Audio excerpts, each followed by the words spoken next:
I'm stuck in this barn, editing a video about hay, on my phone, and I can't leave until it's done. Let's back up. For me, video editing has been one of my chief creative voices in most of the work that I've done. At its basics, editing is about space and time. A longer clip takes up more space. A bigger monitor helps you see more of your clips. Which is why this is the setup I like to use when I edit my videos. Like the video you're watching right now. But what if I didn't have all this? Or even my laptop? What if I convinced the goat farmer next door to A, let me film a video in his barn about a building block of our larger food system that most people don't think about, and B, to lock me in that barn until I finished editing that video on my phone as a means of demonstrating the power and pitfalls of editing in the field? What would I do then? After pulling together a makeshift desk, I'd do what I always do when beginning an edit. We'll start by importing some footage. To retrieve the video shot with my drone and camera, I use a card reader made for the iPhone. I found this to be faster than the wireless alternatives. But it's not perfect. This takes a while. I'm lost in the footage. I'm still importing footage. Why did I shoot so much footage? Lots of goat chewing footage. I'm going crazy. The importing footage stage of editing is a very early stage.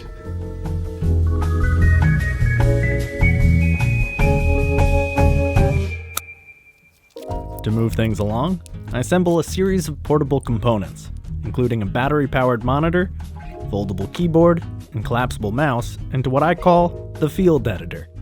A monitor like this is normally used with cameras to give you a better sense of what you're filming.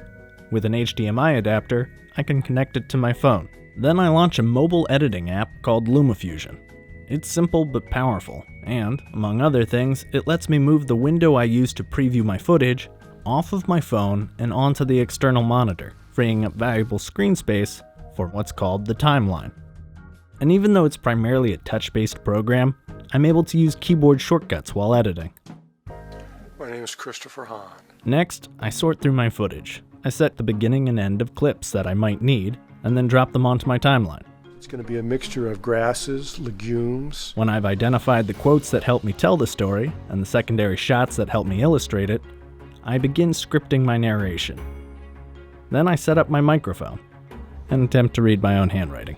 What does that even mean? Here we go. 3, 2, 1. The hay bales serve as an excellent sound booth.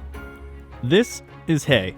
Now, Christopher stores his hay right above where the goats live, so I open the video with shots of him throwing it down to them, arranging my clips so that the perspective cuts from the floor he's on to the floor below. This is hay. These are the goats who eat it. This is the man who feeds it to them. And this is the cheese they help him to make. I'm ready when you are. The only shot I have of hay actually in a field is from a dance piece I filmed over the summer. I used a cropping tool to isolate the hay bale, adjust its size with my fingers, and then increase the brightness of the image to make it more visible. I add motion by setting keyframes from where I want it to start moving and where I want it to end up. To further direct the viewer's eye, I use a mobile art app called Procreate Pocket, which allows me to pick a brush style and color and then draw directly on a still shot from my video. After some experimentation, I opt for a circle, holding my finger down to smooth out my lines and easily resize. Then, I set the background as green, start a screen recording, and begin moving my shape around. Returning to LumaFusion, I crop out what I don't need, and remove the background with the green screen key. Then I adjust speed to match the pace of the narration. Here's how this affects that.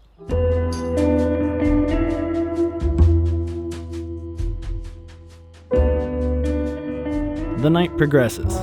The temperature drops. Hungry, I sample the merchandise. Sounds actually pretty good. Little by little, the rest of the puzzle snaps into place. But it takes time, in part because I'm simultaneously trying to document the process. You're recording? You're recording, but you're about to run out of battery? That stinks. Eventually, all of my accessories run out of battery, leaving me to finish the job with just my phone and my thumbs. Final audio pass. Audio can have an outsized impact on how the audience experiences video. Much of video editing is managing that impact. In this case, I use one of LumaFusion's ready-made transitions to smoothly fade out the audio from my summer shots before introducing my winter footage.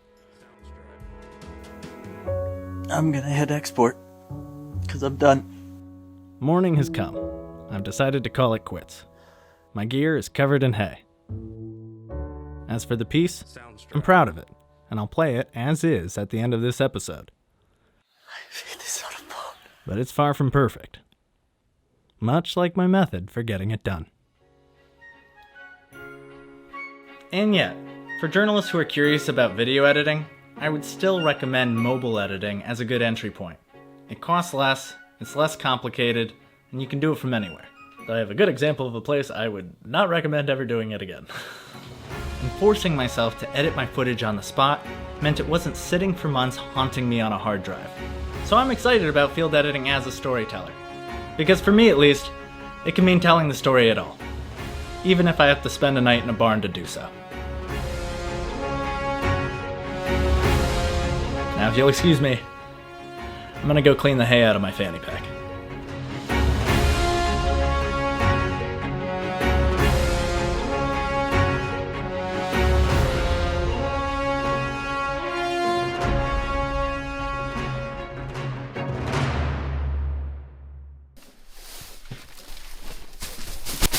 This is hay. These are the goats who eat it. This is the man who feeds it to them. And this is the cheese they help them to make. Here's how this affects that.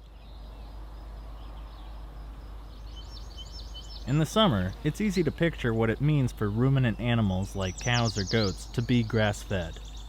At a place like Three Level Farm in Maine, there's a lot of it.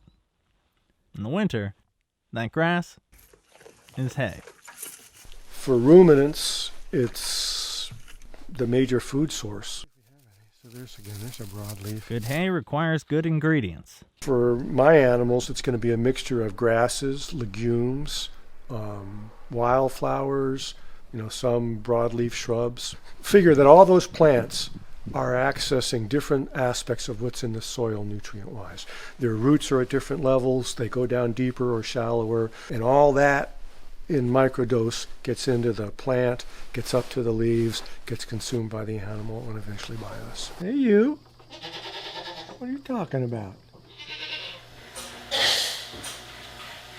Good food, good milk, good cheese.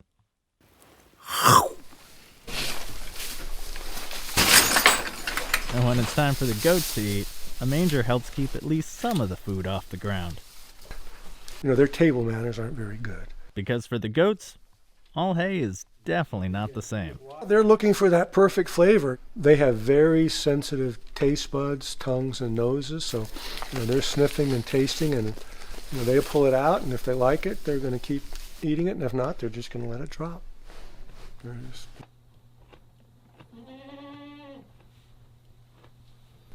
If you like cheese, you should like hay. Well, you should be happy for hay. I don't know if you should like it, but I don't find it very appetizing.